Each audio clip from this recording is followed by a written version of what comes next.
Assalamualaikum warahmatullahi wabarakatuh. Kita sekarang meluncur deras dan tajam ke arah Cirebon bagian timur. Jadi selama ini kita sudah bergerak ke arah barat, kemudian selatan, utara. Sekarang ke timur.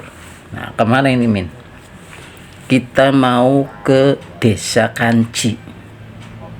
Ya, yang asal usulnya tuh dari namanya tuh kunci, jadinya Kanci. Ya, dan tepatnya sekarang di Kanci Kulon. Jadi Kanci tuh ada dua, kalau nggak salah tuh Kanci dan Kanci Kulon, atau Kanci Wetan dan Kanci Kulon. Ya, jadi yang jelas ada dua aja, tadinya satu. Nah, ini kita ke Kanci Kulon.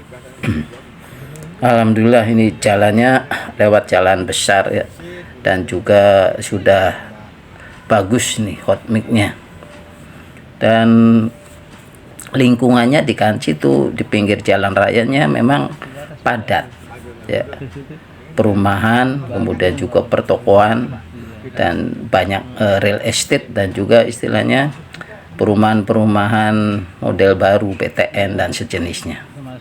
Tapi masuk ke dalam itu sawah, masih sawah, baik itu sawah tada hujan maupun sawah irigasi. Nah, ini nampak petani sudah mulai menggarap nih, karena musim hujan sudah tiba. Ini lingkungan di Kanci Kulon tuh.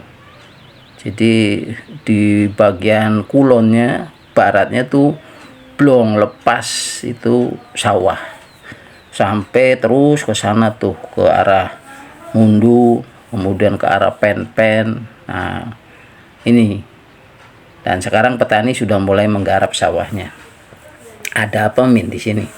Kita lihat ada situs yang tidak banyak orang kenal ya, dan Mimin sendiri juga secara tidak sengaja ini Mimin carinya tuh ada penemuan pondasi bangunan kuno di Kanci, sama di Kanci Kulon, yang diperkirakan kemungkinan besar, dugaan sementara tuh adalah merupakan pondasi dari bangunan kerajaan Japura, karena ini masuk wilayah kerajaan Japura, termasuk Mundu, kemudian juga Walet sampai ke arah Cilimus dan Jalaksana ya, yang rajanya itu adalah Amuk Marugul.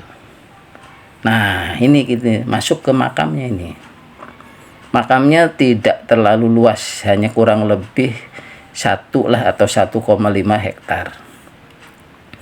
Bangunan situs bersejarah yang pertama ini nih, yang temboknya warna merah, namanya tuh Ki Buyut Demang.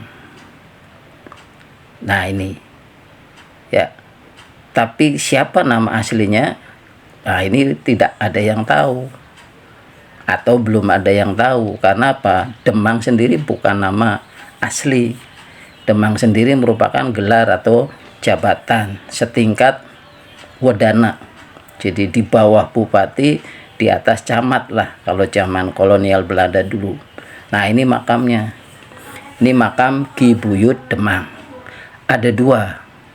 Ini satu, kemudian di belakang sana tuh ada satu lagi. Ini nampak kemungkinan besar itu adalah istrinya. Min, hebat banget batu nisannya zaman dulu. Bukan, ini nampaknya sudah hasil renovasi. Karena aslinya itu makam di sini, makam kunonya itu tidak ada batu nisannya. Jadi hanya berupa tumpukan batu bata. Jadi tanpa batu nisan. Mungkin tadinya ada tapi hilang. Jadi batu nisannya misalkan dalam bentuk bata ataupun batu tuh nggak ada. Nah, ini pintu masuk dari makam Ki Buyut Demang yang ada di Desa Kanci Kulon. Nah, ada satu lagi Ki Buyut yang lain yang nampaknya penemu pedukuhan, yaitu Ki Buyut Bodri, letaknya ke arah selatan.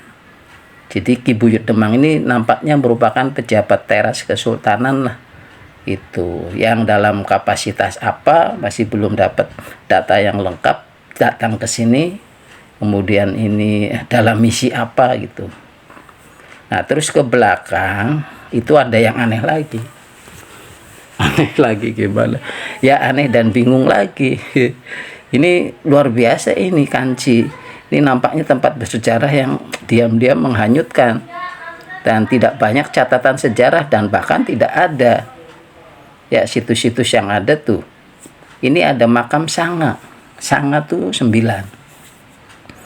Nah ini nampak sedang dalam proses pembangunan, tapi terbentur dana kayaknya. Jadi ini terbengkalai ini sampai tiang yang dari beton besi itu karatnya sudah sangat serius, nampak sudah agak lama ini terbengkalainya. Nah ini makam 9, yang ini 2 nih, ada 2 makam. Min, ada batu nisannya? Iya, ini batu nisan kayaknya sih buatan baru ya, terbuat dari kayu. Kalau dari dulu kayu ya udah hancur. Ini ada 2 di sini tuh, nampak ya. Ini nampaknya suami istri atau apa, nggak tahu makam siapa, nggak ada yang tahu. Jadi perlu penelitian ahli arkeologi atau ahli filologi lah tentang situs ini. Nah tadi kan 2, jumlahnya 9, dan di bawahnya lagi itu ada 7 lagi. Jadi 2 ditambah 7 berapa? 9. Nah ini 9, makanya disebut makam Sanga. Sanga tuh artinya 9. Semuanya tanpa batu nisan tuh, dan lokasinya agak ke bawah. Kenapa Min ke bawah? Ini sudah tertimbun sama tanah, jadi sekitar antara 2-3 meter di bawah permukaan tanah, jadi nggak kelihatan. Min bisa ketemu sih. Jadi ada orang penduduk yang mungkin dengan kapasitas dan karakter serta ilmu tertentu yang bermimpi bahwa di sini tuh ada makam, dan setelah digali ternyata ditemukan makam 9. Nah kalau yang makam Ki Buyut Demang itu lokasinya ada di atas permukaan, jadi tertimbun juga tapi nggak terlalu dalam. Kalau ini nampak, kalau kita masuk dari makam Buyut Demang itu agak turun ke bawah. Nah ini makam siapa? Masih belum ada yang tahu. Tapi yang jelas ini bukan makam sembarangan ini. Mungkin makam santrinya Ki Buyut Demang atau makam para wali apa, nggak tahu. Jadi ini harus diteliti lebih jauh dan tidak boleh sembarangan ini ya. Dan alhamdulillah sudah diselamatkan, diamankan, sehingga ya tidak ada pihak-pihak yang tidak bertanggung jawab yang mengklaim ini bahwa makam ini adalah makam A, B dan lain sebagainya.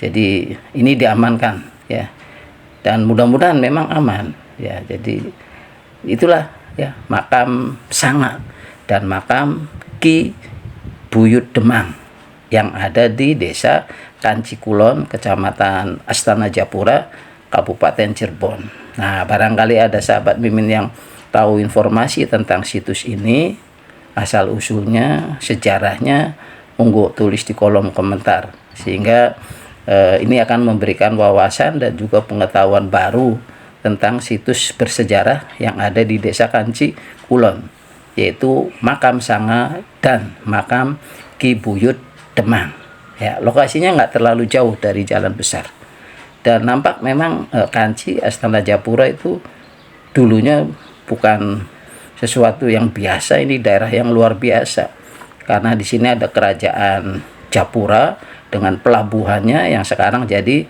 PLTU 1 dan PLTU 2. PLTU 1 itu pembangkit listrik tenaga uap batu bara yang ada di Kanci Kulon dan juga di Kanci Wetan.